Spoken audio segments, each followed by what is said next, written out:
증시 하트 TV 시청자 여러분, 그리고 험난한 시장 속에서도 굳건하게 중심을 잃지 않으시는 모든 현명한 투자자 여러분, 오늘 하루도 정말 고생 많으셨습니다.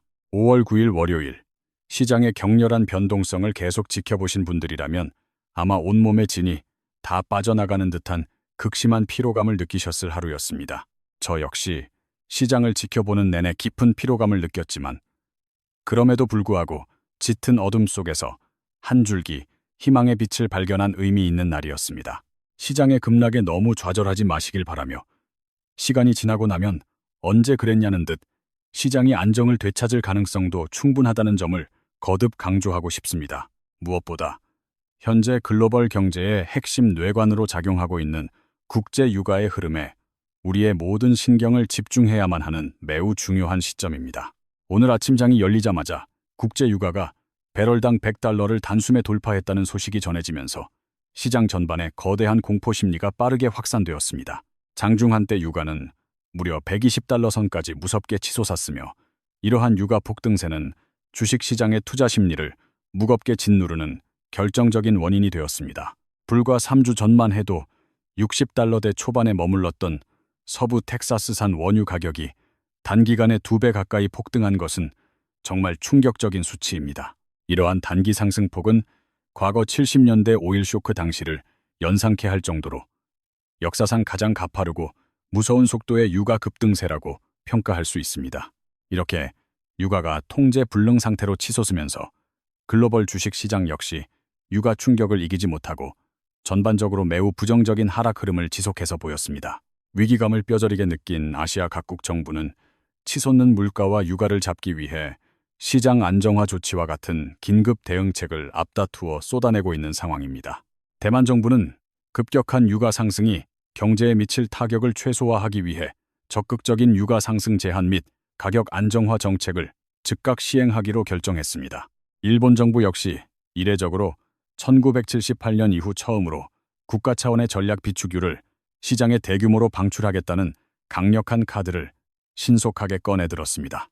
한국 역시 과거 오일 쇼크 당시 살인적인 물가 폭등으로 인해 심각한 사회적 갈등과 대규모 정치적 혼란을 겪었던 아픈 역사를 분명히 기억하고 있습니다. 월급은 그대로인데 물가만 천정부지로 치솟는 극심한 인플레이션 상황은 평범한 서민들의 생계를 직접적으로 위협하고 사회적 불안을 가중시키는 가장 큰 요인입니다. 그렇기 때문에 각국 정부는 이러한 인플레이션 위기에 극도로 민감하게 반응할 수밖에 없으며 국가 경제를 지키기 위해 필사적으로 시장에 개입하고 있습니다. 오늘 아시아 증시는 이러한 유가 충격을 고스란히 흡수하며 전반적으로 심각한 폭락세를 면치 못하는 매우 우울하고 침체된 장세를 연출했습니다. 특히 에너지 수입 의존도가 절대적으로 높은 한국, 일본, 대만 등 아시아 주요 3개국의 주가 지수가 가장 큰 폭으로 하락하며 직격탄을 맞았습니다. 구체적으로 살펴보면 일본의 니케이 지수는 5.2% 폭락하며 25,000포인트 선이 무너졌고 대만 증시 역시 4.4% 하락했습니다. 한국 증시 또한 5.9%라는 엄청난 폭락을 기록했으며 이는 원유 공급망 위기에 취약한 국가들이 겪고 있는 냉혹한 현실을 여실히 보여줍니다. 오늘 주식시장의 전반적인 흐름을 주의 깊게 살펴보면 과거 지수가 크게 폭락했던 날들과는 사뭇 다른 양상이 나타났다는 것을 알 수 있습니다. 과거 주가가 12% 급락했을 당시에는 지수가 일방적으로 하락하다가 일시적으로 반등하고 또다시 무너지는 계단식 하락세를 지속적으로 보여주며 시장의 불안감을 크게 증폭시켰습니다. 하지만 오늘 시장은 장 초반부터 무려 6% 가까운 엄청난 폭락세를 기록한 이후 오히려 더 이상 밀리지 않고 횡보하는 모습을 보여주었습니다. 장중에 주식 거래가 일시적으로 전면 중단되는 서킷 브레이커가 발동되었으며 이는 시장 참여자들이 받은 충격이 얼마나 막대했는지를 단적으로 보여주는 강력한 신호입니다.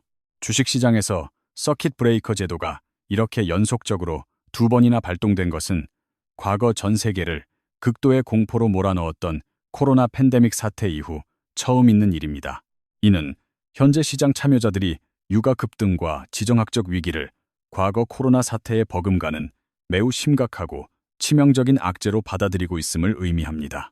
하지만 우리가 여기서 냉정하게 이성을 되찾고 생각해 봐야 할 점은 과연 지금의 상황이 전염병 사태보다 더 파괴적인가 하는 부분입니다.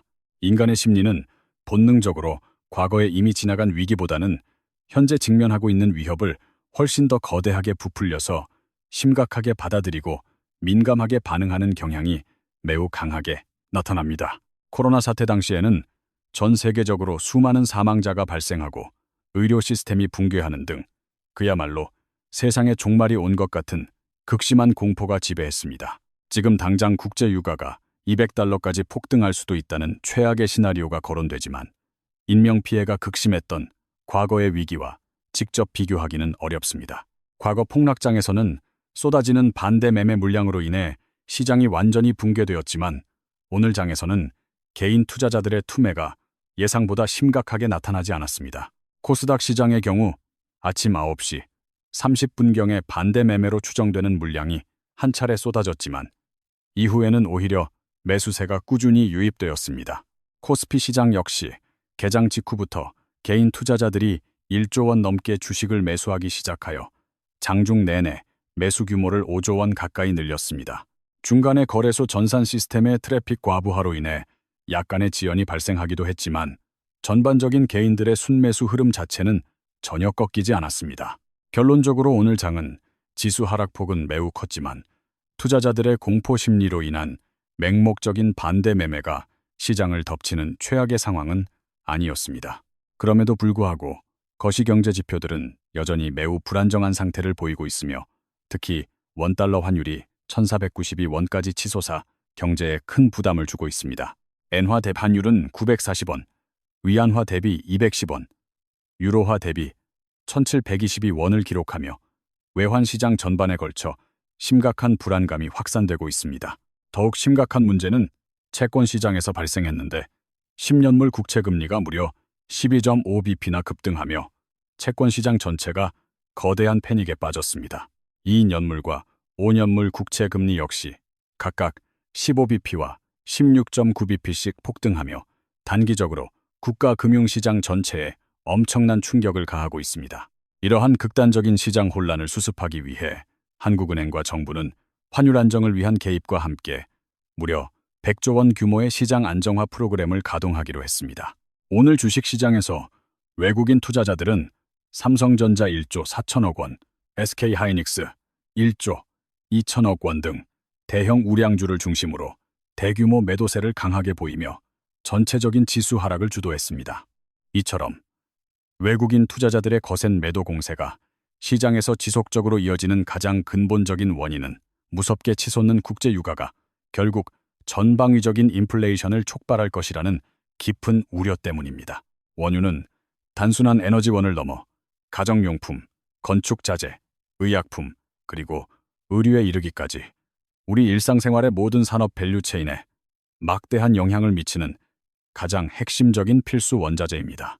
한편 오늘 장중 주가 지수가 급락하는 매우 혼란스러운 상황 속에서 한국거래소의 전산 시스템에 일부 주문이 지연되거나 거부되는 치명적인 장애가 발생하여 투자자들의 큰 원성을 샀습니다. 거래소 측은 즉각적으로 오류의 원인을 파악하고 시스템을 정상화 조치했지만 가뜩이나 하락장으로 인해 예민해진 수많은 투자자들의 불안한 심리를 더욱 부추겼다는 점에서 큰 아쉬움이 남는 대목입니다. 최근 극심한 시장의 변동성 속에서도 묵묵히 돈을 잘 버는 매우 매력적인 공작 기계 회사를 어렵게 발견하여 투자를 적극적으로 검토했으나 경영진의 실망스러운 태도에 결국 발길을 돌렸습니다. 해당 기업의 경영진은 타사 인수를 통해 덩치를 크게 키운 핵심 우량 사업 부문을 다시 쪼개기 상장하겠다는 계획을 아무런 거리낌이나 죄책감 없이 당당하게 밝혀 큰 충격을 주었습니다. 한국 주식시장의 고질적이고 심각한 문제인 이러한 무분별한 쪼개기 상장 관행은 기존 주주들의 정당한 권리를 심각하게 훼손하는 행위이므로 금융당국에 매우 엄격한 제재와 제도 개선이 시급합니다. 반면 우리 채널을 시청하시는 구독자님의 매우 적극적인 제보 덕분에 한 상장 회사가 대주주 일가에게만 헐값으로 전환사채를 부당하게 발행하려던 꼼수를 스스로 철회하는 긍정적인 성과도 있었습니다. 소액 주주들의 정당한 문제 제기와 날카로운 감시가 기업의 불투명한 지배 구조를 개선하고 경영진의 올바른 의사결정을 직접 이끌어낼 수 있다는 것을 명확히 보여준 매우 뜻깊은 사례입니다. 글로벌 지정학적 정세 또한 여전히 매우 불안한데 중동 지역의 무력 충돌에서는 끔찍한 백린탄까지 무분별하게 사용되는 등 전쟁의 양상이 갈수록 참혹한 진흙탕 싸움으로 번지고 있어 전 세계의 우려가 커지고 있습니다. 국내 주요 기업 소식으로는 국내 최대 기업인 삼성전자 노동조합이 성과급 제도 개선을 강력히 요구하며 창사 이래 처음으로 총파업 찬반 투표에 전격 돌입했다는 뉴스가 주식 시장에 큰 주목을 받았습니다. 거대 노사 간의 깊은 갈등이 원만하게 해결되지 않고 실제 대규모 파업으로 이어질 경우 글로벌 반도체 공급망은 물론 취약해진 한국 경제 전반에 결코 적지 않은 타격이 발생할 것으로 예상됩니다. 세계적인 석학이자 노벨 경제학상 수상자인 스티글리츠 교수는 최근 전 세계적으로 인공지능 분야에 집중된 막대한 자금 투자가 거품일 수 있으며 이것이 붕괴할 시 거시 경제 전체에 큰 충격을 줄 것이라고 강하게 경고했습니다. 그는 현재 수많은 인공지능 기업들의 단기적인 수익 기대치가 시장에서 너무 과도하게 부풀려져 있으며 치열한 글로벌 기술 경쟁으로 인해 장기적으로 안정적인 초과 이익을 계속 유지하기는 매우 어려울 것이라고 냉철하게 분석했습니다. 특히 업계를 선도하는 오픈 AI와 같은 거대 기업들 내부의 잦은 불협화음과 본질적인 수익성 논란은 지금까지 글로벌 인공지능 랠리를 뜨겁게 이끌어온 관련 기술, 주식들에 대한 매우 신중하고 보수적인 접근을 요구하고 있습니다. 반면 이웃 국가, 중국에서는 정부 차원의 전폭적이고 막대한 정책 지원 아래 오픈소스 생태계를 적극적으로 활용한 혁신적인 인공지능 기업들이 급격히 성장하며 글로벌 시장의 새로운 주도권을 강력하게 노리고 있는 흥미로운 상황입니다. 결국 우리가 현재 직면한 복합적인 거시 경제 위기와 유가 급등 사태는 다가오는 미국 대통령 선거 결과와 맞물려 주요 국가들의 정책 공조를 통해 어느 정도 해결의 실마리를 찾게 될 것입니다. 그러니 주식시장의 일시적이고 급격한 폭락에 너무 깊이 매몰되거나 지나치게 불안해하지 마시고 오히려 마음의 여유를 충분히 갖고 일상생활에서 얻을 수 있는 작고 소중한 행복들에 온전히 집중하시기를 간곡히 권유해드립니다. 언제나 주식시장이 그랬듯이 혹독하고 고통스러운 시간이 지나고 한 달 정도 뒤돌아보면 시장은 언제 그랬냐는 듯 굳건히 안정을 되찾을 것이니 긍정적이고 여유로운 마음가짐으로 이 험난한 시기를 슬기롭게 이겨내시길 진심으로 응원합니다.